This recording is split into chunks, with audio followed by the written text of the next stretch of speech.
తరాలు మానవులకు ఆధ్యాత్మిక విద్యనందించి ధర్మాన్ని పోషిస్తారు.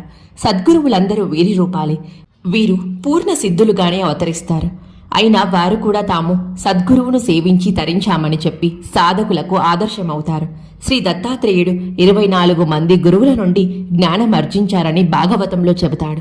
పుట్టగానే ప్రణవముచ్చరించి ఉపనయనం అవగానే వేదాలు వల్లించిన శ్రీ నృసింహ సరస్వతి స్వామి కూడా బాల్యంలోనే తల్లికి తన నోట విశ్వరూపం చూపిన శ్రీకృష్ణునిలాగా సద్గురువును సేవించారు.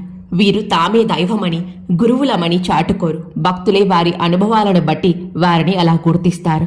శ్రీ సాయి కూడా తాము పేద పకీరునని భగవంతునని బానిసనని మాత్రమే చెప్పేవారు. ఏ పండు తాను పండునని చాటుకోదు, వెలుగు వెలుగునని చాటుకోదు. శ్రీమతి తార్కాడ్ ఆమె కుమారుడు 1917లో షిరిడి వచ్చారు. ఆ కుర్రవానికి 18 రూపాయల దక్షిణ అడిగారు బాబా. అతడు అది తీసుకుని రావడానికి వెళ్లేసరికి కొందరు